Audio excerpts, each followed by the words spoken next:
नमस्कार, बुलेटिन में स्वागत है आपका। मैं हूं आपके साथ मनु तेवतिया।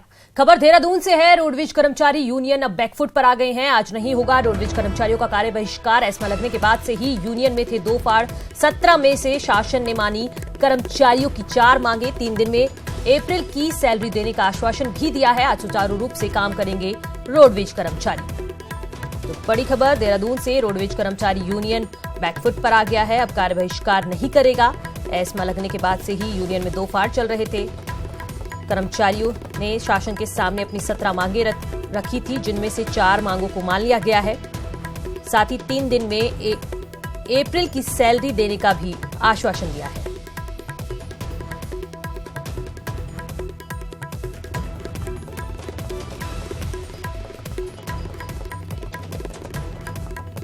आप तो बता दें कि कर्मचारियों की मांग थी कि 2 महीने की लंबित सैलरी का भुगतान किया जाए।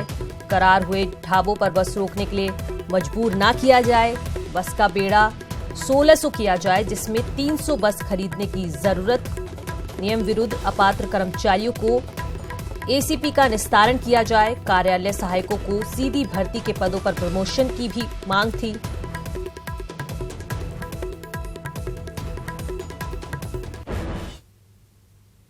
पीएम मोदी 18 मई को केदारनाथ के दौरे पर आ रहे हैं और जिस केदारनाथ हेलीपैड पर पीएम मोदी का हेलीकॉप्टर लैंड होगा, उस पर डीजीसीए की टीम ने गंभीर ऐतराज जताया है। केदारनाथ हेलीपैड पर इंतजाम पूरे नहीं होने से डीजीसीए नाराज है। केदारनाथ हेलीपैड यूकाडा के अधीन आता है और अब हालांकि अधिकारियों का कहना है कि इन गड़बड़ियों को ठीक कर लिया जाएगा।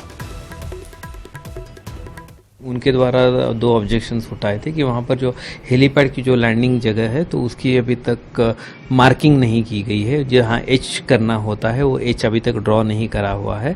और एक विंड का डायरेक्शन दिखाने वाला एक विंड सॉक होता है, वो उन्होंने खराब स्थिति में पाया था।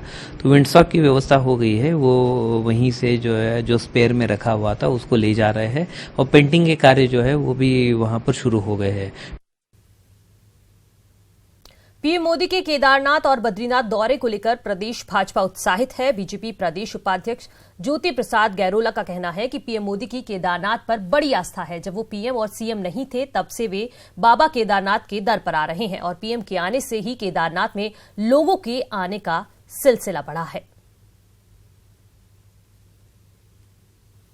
मुख्यमंत्री भी नहीं थे, तभी से उनका केदारनाथ में आना जाना रहा है, उनका प्रवास लगातार रहा है और एक बहुत गहरी आस्था नरेंद्र भाई की केदार बाबा को लेकर है।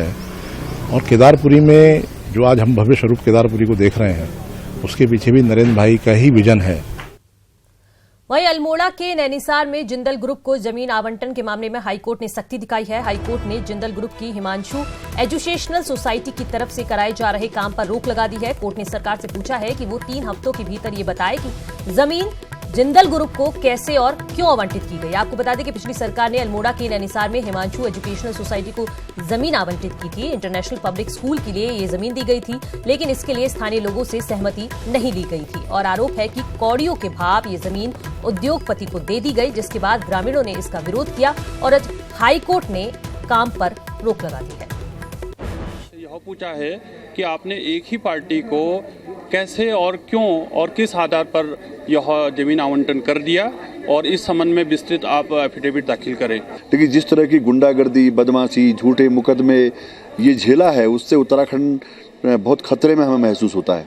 हम न्यायालय में आए हैं और न्यायालय ने एक अच्छा आदेश किया, हम उसका स्वागत करते हैं और हमें उम्मीद है कि इस मामले में आवंटन अंततः रद्द होगा। और हमें इस बात की उम्मीद है कि जिन लोगों ने गलत सर्टिफिकेट दिए हैं, गलत कागज तैयार किए हैं, उन पर कार्रवाई होगी और उत्तराखंड में ये कानून व्यवस्था जो सरकारों की मनमानी है उस पर रोक लग पाएगी। इसके लिए हम कोर्ट आए। देहरादून के बालिका निकेतन में एक नाबालिग छात्रा ने फांसी लगाकर आत्महत्या कर ली। पंजाब की रहने वाली विनीता चौहान को कोर्ट के आदेश के बाद 3 मई को बालिका निकेतन में शिफ्ट किया गया था, लेकिन विनीता इस निर्णय से खुश नहीं थी। विनीता पर हरिद्वार के गनखल में 3 मुकदमे भी दर्ज हैं। बालिका निकेतन पहुंची बाल संरक्षण आयोग की अध्यक्ष उषा नेगी ने बताया कि विनीता ने डिप्रेशन में आकर आत्महत्या की है। साथ ही उषा नेगी ने बालिका निकेतन में एम्बुलेंस न होने पर भी नाराजगी जताई। खुदकुशी की वजह जो मुझे समझ में आया, और मैंने यहाँ पर एक एक बच्चे से अलग अलग बात की है, सब बच्चियों से अलग अलग बात की है। बच्चियों का यही कहना था कि वो डिप्रेशन में थी, उसको यहाँ पर अच्छा नहीं लग रहा था।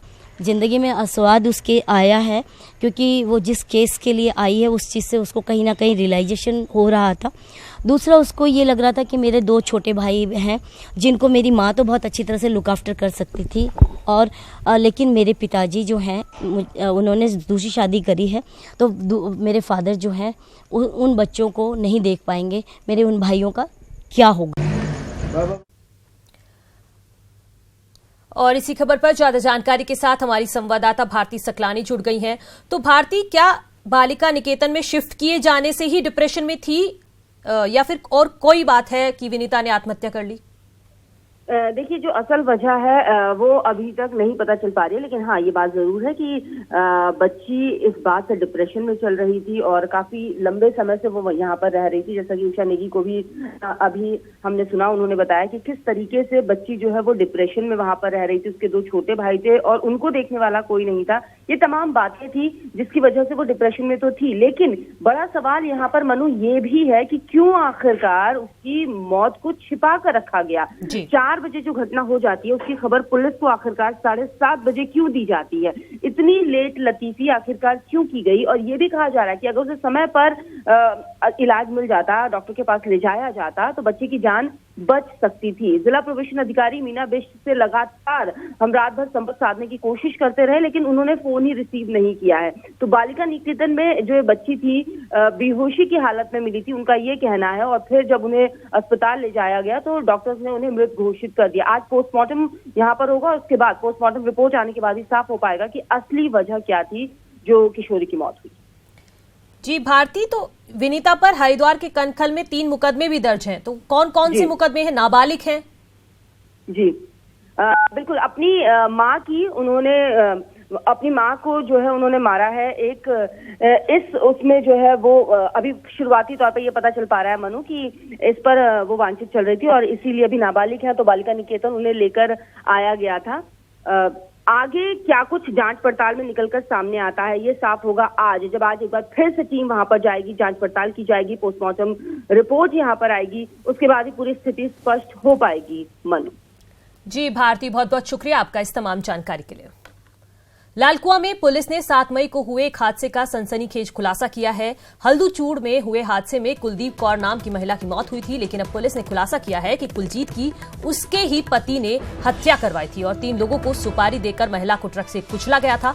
बताया जा रहा है कि इसके लिए 7.5 लाख की सुपारी दी गई थी। कुलजीत और उसके पति हरिचरण के बीच लंबे समय से विवाद चल रहा था। दोनों के बीच तलाक का मुकदमा भी चल रहा था, लेकिन कुलजीत तलाक नहीं चाहती थी और पुलिस का कहना है कि पत्नी से छुटकारा पाने के लिए हरिचरण ने उसकी हत्या करवा दी। उसको तलाक देना नहीं चाहती थी और उसने जो उसका घर है जो उसने अपने लिए खरीदा और प्लॉट है उस पर भी मृतका ने कब्जा कर रखा था, तो उन सारी चीज़ों को छुड़ाने के लिए उसने उसकी हत्या करना उचित था। उत्तराखंड में सौभाग्य योजना के तहत बांटे गए कनेक्शन के घालमेल में फंसा यूपीसीएल अब अपने ही आंकड़ों को गलत ठहराने लगा है। न्यूज 18 पर खबर चलने के बाद से यूपीसीएल के अधिकारी कागजों में अपने गलत आंकड़ों को ठीक करने में लगे हुए हैं। खुद अधिकारी भी अब आंकड़ों को गलत मान रहे हैं और जो पहले 2,42,000 नए बिजली कनेक्शन का दावा किया जा रहा था, वो अब घटकर 1,53,000 कनेक्शन ही रह गए हैं। हमने जो कनेक्शंस दिए हैं कुल सौभाग्य योजना के अंतर्गत 1,48,000 कनेक्शन ही, 1,53,000 कनेक्शन ही हमने दिए हैं। 1,53,000 कनेक्शन ही हमने दिए हैं।